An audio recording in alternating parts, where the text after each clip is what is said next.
To testify myself, the last time I was here, before the Lord had me clean out my own house, I prayed a prayer during testimony service. I said, bring the unity back, Lord. Make it back the way it was when I first got here. Amen. And I want to give God all the honor and the glory for answering prayer. Because when I walk into this building, I feel the spirit of love in here the way I felt it when I first came in here. God is moving, He is shifting, He is doing what He do. Yes. Okay, Brianna, you ready for your song? Please welcome Brianna Winborn. She's praying her prayer.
To know, Father.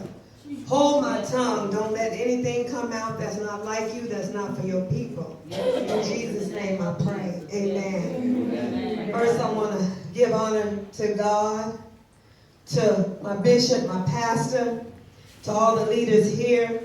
Bishop Booker, last time I was here, I heard you were sick. I'm especially honored to see you here, Evangelist. I'm especially honored to see all the people that they said they were sick, they were back in the house of the Lord. Amen. For your reading your hearing is going to be Genesis 27. We're going to go 28, 29, and 30. Hello? The Lord was giving me a word on dysfunctional families, but when I came in here, He changed it because it doesn't feel dysfunctional anymore. He told me to give this word instead. Genesis 27, starting at verse 28. Therefore God give thee of the dew of heaven, and the fatness of the earth, and plenty of corn and wine. Let people serve thee, and nations bow down to thee. Be Lord over thy brethren, and let thy mother's sons bow down to thee. Cursed be everyone that curseth thee, and blessed be he that blesseth thee. And it came to pass, as soon as Isaac had made an end of blessing Jacob, and Jacob was yet scarce gone out from the presence of Isaac his father, that Esau his brother came in from his hunting. You may be seated. May the Lord add a blessing to his word. I was looking at this. I was going through Jacob and everything, and to see how he got blessed, and everybody gives Jacob a bad reputation. His name means supplanter, which means he takes from some other people, things that's not his own. But what got me was he wasn't in of himself. Rebecca, his mother, crafted the environment for him. Right. She's the one that gave that blessing that was blessed upon him was for him because he was the chosen one, but he got it in a way that was not God. He did it out of Rebecca, and he did it out of his own will. Going back to, I was looking at to see how we get ourselves into situations, how there should have been unity in this family, but we find favoritism, a lot of favoritism going on. Isaac favored Esau, the oldest son, and Rebecca favored Jacob, the youngest son. When you have favoritism like that, love doesn't flow in the family the way it's supposed to. That's right. You have one going for the other and the other. And I know Esau, I'm pretty sure he tried to figure in his own mind what it was that why his mother hated him. Because Jesus said, you either for me or you're against me. Yes. He went through life, I'm pretty sure, trying to figure out what he done or what it was about him that he just could not get the love and his mother to be proud of him. Why she didn't love him the same way she loved Jacob. And I'm pretty sure it was the same for Jacob as it was for Isaac. So yes, that was a dysfunctional family. And love can't flow through favoritism or anything like that. But I always wondered, I said, okay, Lord, why did Jacob get the blessing? Why did you bless him anyway? And then I looked over in Romans, and Jacob was the one that God loved. Esau, he hated. It's because the blessing was given to Jacob anyway. God told Rebecca that the younger was going to serve the older. So Jacob grew up in an environment with an entitlement mentality. He grew up knowing that he was blessed of God. He just didn't know how he was going to get it. He went on and helped.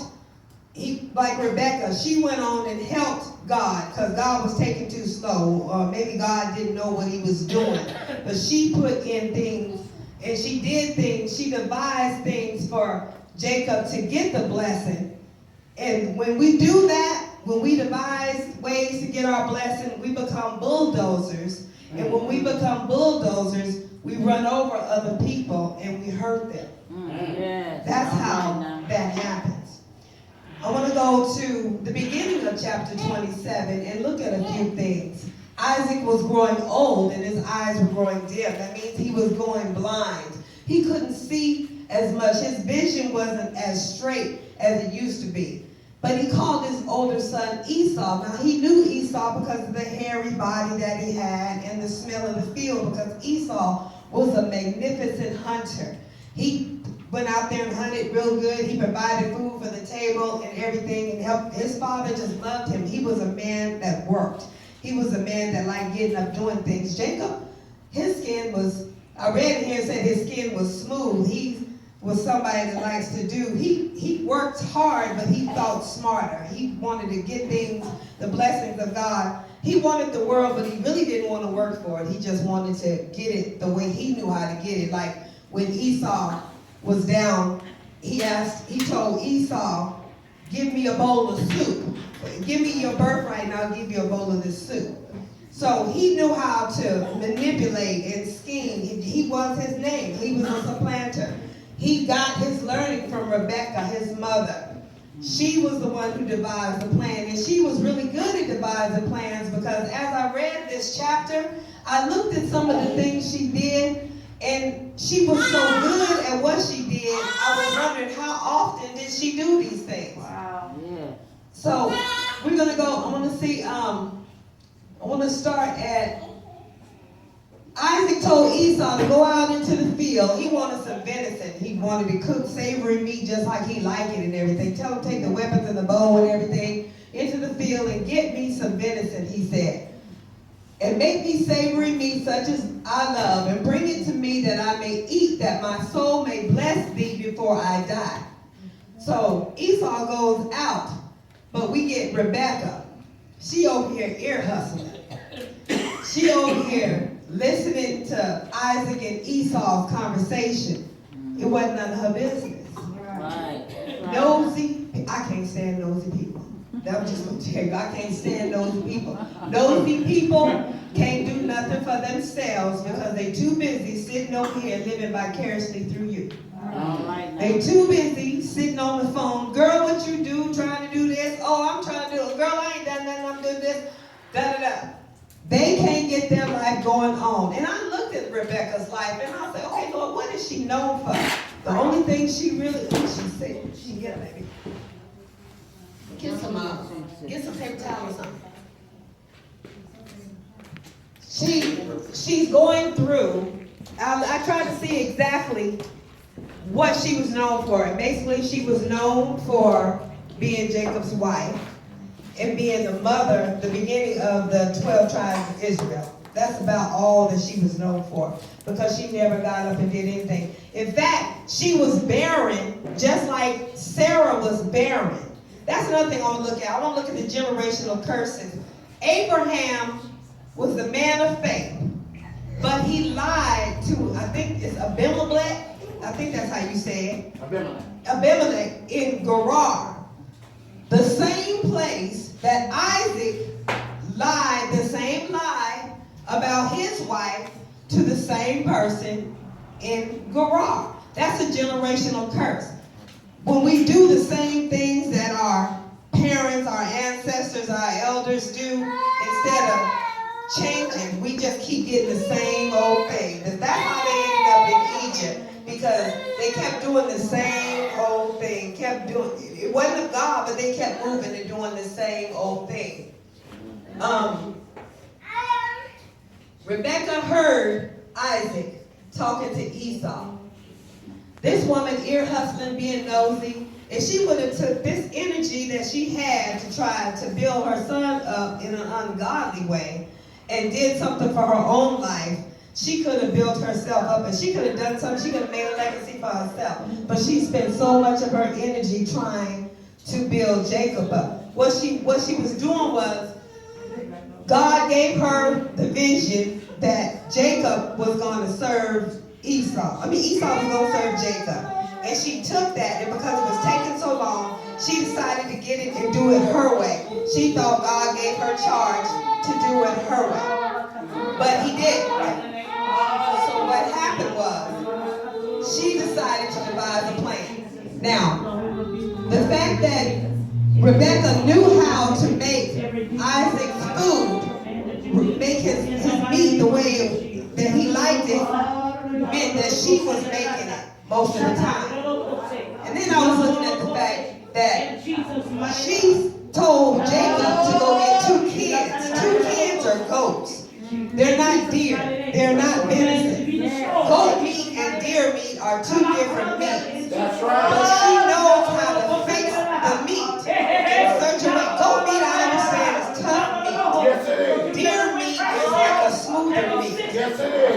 But I understand she knows how to fix the goat meat in a way that it be tender, just like the deer meat. Now, Isaac was going blind, but that didn't affect his taste buds. When you are trying to do something and you want something so bad that is magnified, that is amplified so bad to the point sometimes your discernment is like clouded. When this man tasted the goat meat, he should have discerned that it was not venison. But because he wanted this so bad, he accepted the plan. Also, another clue that ran up to me was the fact that he didn't just accept it like he normally would. He kept asking several questions of the person that was bringing this to him. In the scripture, it says, you sound like Jacob, but you feel like Esau. That means that he pertained more to his flesh because his eyesight was gone. He pertained more to feeling the goat skin that Rebecca put on Jacob. When we start doing things like that to try to get the blessings of God, that should throw a red flag up to us to know that we are doing absolutely too much to bring the blessings of God into our life. Rebecca went so far as killing goats, putting them on her son, her favorite son, wrapping them in goat animal blood and everything. When you're doing too much of that to get a blessing to your child, that means you leaving God out. What she should have been doing was praying and interceding to God, trying to figure out how he wanted the blessing to come to Jacob instead of devising a plan to go to Jacob that way. She should have thought about her other son's heart, Esau, how he would feel. But sometimes when we want something so bad, we don't think of things like that. And I wondered with Rebecca, I said, why did she want this so much for him?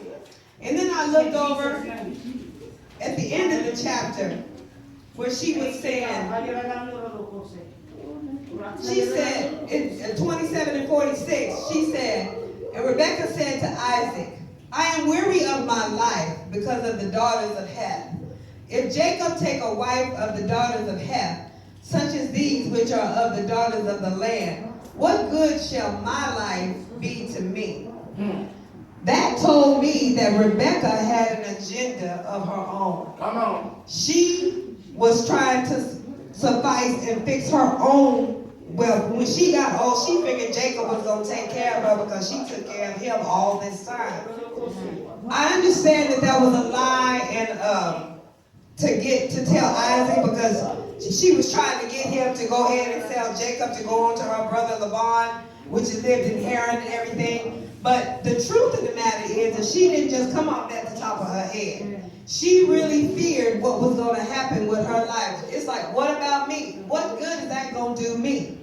And one thing I do like about it is Jacob went to Laban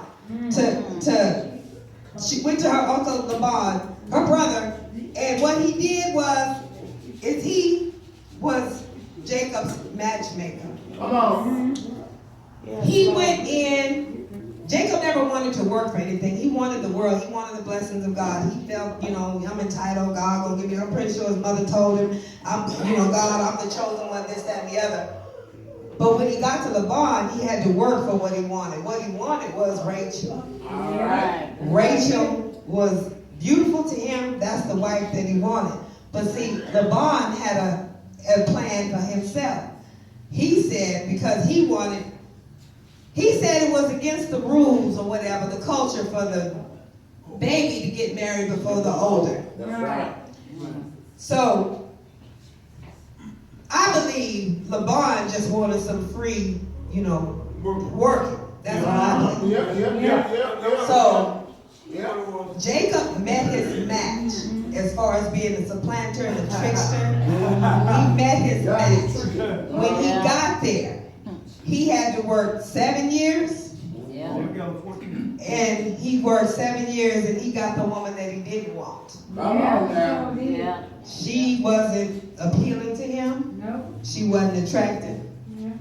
But she was everything that God needed her to be. All right now. Because Right. God Right. opened her womb and gave him the 12 tribes of Israel. Yes. Yes. So sometimes when God blesses us with a thing, it ain't gonna look like what we want it to look like. That's right. So Jacob forgot all about the laws of God and everything, and he went on and worked 7 more years just to get Rachel.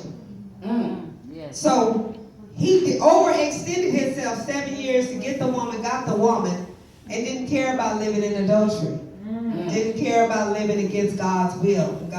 He just wanted Rachel. Meanwhile, I always wondered about Leah, how that made her feel, because I read in scripture in here, not time to go look for it now, where she used to fight between Rachel and herself, That's right. picking out, okay, if I do this for you, you tell Jacob it's his turn to sleep with me tonight. I always wondered what her self-esteem was like, where she was. And then I looked at the names that she named her children, and that's when I began to see her growth. Because as she grew, she named her name. The children's name showed her growth and everything. Rachel, her womb was open for twice. I think she had Joseph. I know was one, and I forget the other child's name of Rachel. But Jacob, he loved Joseph. He made him a coat of many colors and everything.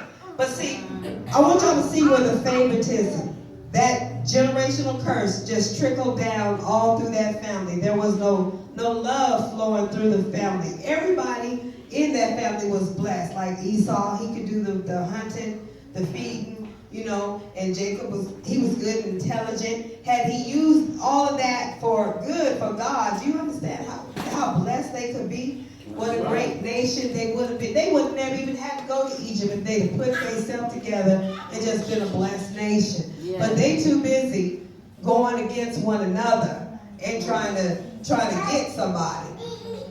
Jacob got the blessing, but he didn't get the blessing the way God intended. God, I think it's Proverbs 10 and 22, where it says, when God blesses you, he gives you something he adds to and it don't take away. Amen. God would have blessed Jacob in a way that Esau could have been celebrating him too. Instead, in 27:41, Esau hated Jacob because of the blessing wherewith his father blessed him. And Esau said in his heart, the days of mourning for my father are at hand. Then will I slay my brother Jacob. We have to be careful how we treat each other, be it in our family, in our church family, because the way we get our blessings, we think so from God or whatever, they could be hurting somebody else. Right. We don't like the thing that somebody does, that don't mean that person is bad. Right. We got to learn, like Bishop Fluker said, we got to learn how to separate the action from the person. Right. Yeah. Because, see, everybody, the spirit of Jezebel, that's just the name that was put on it. That spirit was here way back in the Garden of Eden. They just put it on her name on it when she was born. The spirit of Jezebel was operating in Rebecca when she was doing all these things for Jacob and everything. Yeah, she was doing it, trying to help God out. Do God need any help? No, he doesn't. All by himself. He can do it all, but see, that right there shows her lack of faith in God. Because if we run out there and think we can help God out about doing things, then he gonna stand back and let us do it, and that's when we fall on our face. We don't fall on our face when God is doing it. Amen. We get distracted. We going along and everything. God knows how to always, like I said the other day, he always know how to bring something down to humble us and bring us right back. We got to have balance in our life. Yeah. Like, the little young men on the bus that I be talking about. I'm running around, God gave me a car, paid my bills, this, all, the other, and then God shows me a young man who don't have that. He don't even have parents that want to, really deal with him because of his actions and his bad decisions that he's made in life. about the felonies, and he's got a kid that he got to raise and everything, and he's in self-continuation and all this. But the parents look down on him. The mother is on drugs and she's trying to get her life together. The father don't care nothing about him. He just, every time he gets something, he's going to go gambling or whatever. I'm looking at these children, these type of children on this bus, and I'm running around here, God done did this and God done did that. But that is God humbling me, bringing me back down, letting me know, okay, yeah, there's work to do. Yeah. I was in here and listening to all the testimonies, and Bishop Fluker, he always gets me, especially when he gets a, I want to say humming or moaning like my grandmother used to do, just living water. Just come, I'm like, I can't even preach now. But it just reminds me of my grandmother, the Holy Spirit. I was sitting, the last time I heard him preach, I think it was Tuesday. Yeah. I was sitting between him and another anointed young man, and it was like I was bombarded in. I was getting ready to go to work. I was bombarded in, and I'm sitting here, and then he got to moaning and humming, and the man in front of me got to, I'm like, oh Lord, I'm trying to go to work. I can't fall out now. I'm just going down and down and down. See, the Holy Ghost know how to arrest you. And it puts you in between some powerful people. And it only happens, people who are truly from God because it comes from the heart. Yep. Had all of that been coming from the mind or off the top of the head, it wouldn't have made no difference. It wouldn't have even touched anywhere. But when it comes from the heart, I know that when Bishop Fluker opens his mouth, he's sincere. When Pastor Christina and Bishop Lesser open their mouth, is sincere, because the Spirit bears witness. When it goes out, it bears witness. If you walk into a place and it doesn't bear witness, that place is dead. You don't need to be there. You don't need to be sowing seeds there. You sow seeds there, you end up at the payday loan place because God ain't there. All right, that's what you sowing seeds there. But when you walk into some place that is full of love, and you know that love is there. God is love. If you feel love when you walk into a place, you know God is there. All right now. Like I said, that night, the last night I was here, I can't even remember. It's been so much going on. God had me cleaning out my closet. That little bit I listened to Bishop Fluker that night I was required to go to work was, he had me cleaning out my closet and everything, taking, basically getting ready for my blessing. I'm about to go to a new house. I know this because God prophesied. I'm going to get ready to. So I can't sit around thinking, okay, where the house. What I got to do is get up and start moving, start packing, start getting things. That's how you operate faith. You get up and you start doing stuff. So I get up and I start taking out my closet, cleaning out my closet. We still doing the clothes. I got clothes to bring up here. Stuff that, just getting rid of stuff. Because see, I don't like to move in the first place. But if I do have to move, I don't want to move something that I don't need. Right. So I might as well get rid of it now, just get into the mode, set up. I say, okay, I'm going to set up my U-Haul truck and everything, reserve it and everything. That's how you operate on faith. Right. You just sit there. God say something, you get Abraham. He said, go to a place I will show you. He didn't say, okay, do I need a coat? How far are we going? How long are we going to be going? It's going to be dark when I get there. He didn't say that. He just got up and he moved. Lord, and go. That's what he did. So I was looking at, Jacob, how he got this. And like I said, I read over in Romans where God loved Jacob but he hated Esau. And I'm like, okay, Esau is the model man. Why would God hate Esau? But then I thought about it. Esau didn't care nothing about his birthright. He didn't care nothing about the blessing. He didn't care nothing. So Esau didn't have time for God because Esau felt he was strong, mighty. He could go out there, feed, kill an animal, get stuff, feed people to eat. He could do it all on his own. Right. It was all in his own strength. So when we get to where we think we can do stuff in our own strength, that's when we leave God out. We forget about God. When we stop getting up in the morning, rolling over in the bed, the first thing that comes out of our mouth is, hello, Lord. Thank you, Lord, for another day. Lord, what do you want me to wear today?